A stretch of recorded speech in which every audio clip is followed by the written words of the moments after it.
তো আমাদের ইতালি সিরিজের আজকে 6 নাম্বার ভিডিও। আমরা অলরেডি 5টা ভিডিও করে ফেলেছি। তো 6 নাম্বার ভিডিওতে আমি একটা ইম্পর্ট্যান্ট ইনফরমেশন টাইপ যে ভিডিও সেটা শেয়ার করব যে আপনার স্কলারশিপের অ্যাপ্লাইয়ের জন্য কোন ডকুমেন্টগুলো আপনার মাস্ট লাগবেই। তো সেই ডকুমেন্ট সম্পর্কে আজকে কথা বলবো। তো দেরি না করে আমরা চলে যাই। আমি একটা স্লাইড মেক করেছি, সেটা আপনাদেরকে দেখাবো। প্রথমে লাগবে সেটা হচ্ছে আপনার family composition certificate. Family composition certificate সেটা হচ্ছে আপনার ফ্যামিলিতে যে কয়জন মেম্বার আছে, তাদের নাম, তারা কি করে, এই সব কিছু মিলিয়ে আপনার একটা ডকুমেন্ট রেডি করতে হবে। এটা আপনারা কোথায় থেকে নেবেন? এটা আপনি ইউনিয়ন পরিষদ থেকে মেক করে নিতে পারবেন। ইউনিয়ন পরিষদ থেকে আপনি জাস্ট আপনার ওনাদের ফরম্যাট মেক করাই থাকে, আপনার শুধু গিয়ে বললেই হবে, ওনারা আপনাকে প্রিন্ট আউট করে দিবে আর আপনি ইনফরমেশনগুলো দিয়ে সেগুলো ফিল আপ করে নেবেন। তারপর সেকেন্ড যে বিষয়টা সেটা হচ্ছে আপনার ইনকাম সার্টিফিকেট। ইনকাম সার্টিফিকেটটা আপনাকে দেখাতে হবে। আপনি যদি 2026-এ আপনার স্কলারশিপের আবেদনটা করতে চান, সেই ক্ষেত্রে আপনার 2025 সালের পুরো 1 বছরের আপনার গ্রস অ্যানুয়াল ইনকাম কত ছিল, আপনার যদি আপনারা চাকরি করে থাকেন সেই ক্ষেত্রে আপনাদের স্যালারি সার্টিফিকেট লাগবে, আর যদি বিজনেস করে থাকেন সেক্ষেত্রে কিন্তু আপনার ট্যাক্স টিন এই সার্টিফিকেট, ট্রেড লাইসেন্স, এই সার্টিফিকেটগুলো কিন্তু আপনাদের লাগে। এই যে এখানে এক্সপ্লেন করা আছে যে ইনকাম সার্টিফিকেট ব্যবসা করলে এটা আপনার ট্যাক্স টিন এইগুলা দিতে হবে। এটা প্রমাণস্বরূপ। এটা ডিএসইউ এর যে অফিসিয়াল ওয়েবসাইট আছে সেখানে কিন্তু সুন্দর করে আইডেন্টিফাই করা থাকে যে আপনার এই জিনিসগুলা লাগবে। সো এক্ষেত্রে আপনারা কি করবেন? আপনার 2026-এ অ্যাপ্লাই করতে চাইলে 2025-এর যে সার্টিফিকেট, 2025 সাল লিখে আপনি এগুলা মেক করবেন। এটা ফরম্যাট করা থাকে, আপনি এটা কম্পিউটারের দোকান থেকেও চাইলে বের করে নিতে পারেন।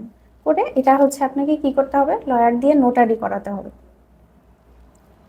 তারপরে 3 নাম্বার যেটা আপনার ল্যান্ড হাউস প্রপার্টি সার্টিফিকেট লাগবে।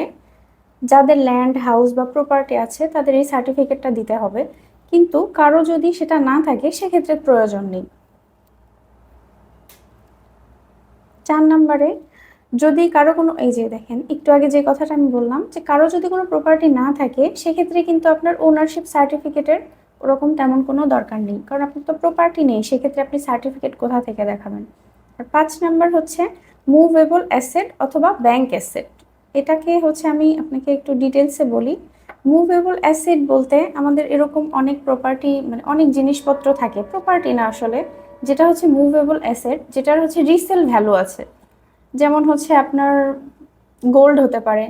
তারপরে অনেকের ব্যাংকে মুভেবল অ্যাসেট থাকে, যেমন প্রাইস বন্ড কিনে রাখে, আরও ব্যাংকে অনেক জিনিসপত্র থাকে যেটার আপনার রিসেল ভ্যালু আছে।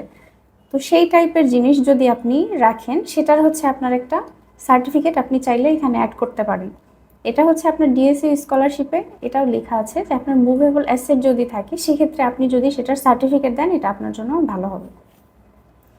আপনার ব্যাংকে যদি মুভেবল অ্যাসেট থাকে আপনি ব্যাংক থেকে সার্টিফিকেটটা কালেক্ট করতে পারবেন। তো এই সব কিছু এই ডিএসইউ স্কলারশিপে যদি আপনি অ্যাপ্লিকেশন করতে চান তাহলে আপনার এই 4-5টা ডকুমেন্ট আপনার ম্যান্ডেটরি, এগুলাই আপনার লাগবে। এর বাহিরে আপনার কি লাগবে? এর বাহিরে আপনার একাডেমিক যে ডকুমেন্টগুলো সেগুলো দিবেন। আর তেমন কিছু প্রয়োজন হয় না ডিএসইউ এর ক্ষেত্রে। আর আমি ইম্পর্টেন্ট কিছু কথা বলে রাখি, সেটা আপনি স্কলারশিপের অ্যাপ্লাই যখন করবেন তখন আপনাকে দেখাতে হবে যে আপনি অনেক গরিব, কিন্তু যখন আপনি অ্যাপ্লিকেশন করবেন, ইটালিতে যাবেন বা অ্যাম্বাসি ফেস করবেন, তখন আপনাকে দেখাতে হবে যে আপনি অনেক রিচ, আপনি আপনার পড়াশোনাটা কন্টিনিউ করার মতো অ্যাবিলিটি আপনার আছে।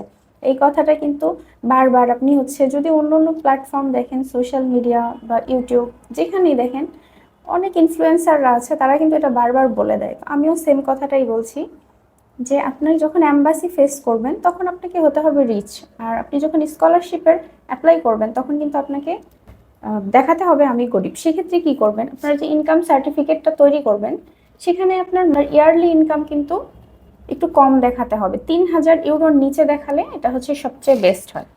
3000 ইউরোর নিচে যদি আপনি দেখান সেক্ষেত্রে আমি সাজেশন দিব 1000 ইউরো থেকে 2000 ইউরোর মধ্যে দেখানোর জন্য। এক্ষেত্রে স্কলারশিপটা আপনার জন্য বেশি কি হবে, বেনিফিশিয়াল হবে। সো আজকের ভিডিও এই পর্যন্তই। নেক্সটে আমরা অন্য টপিকে আবার ভিডিও মেক করব।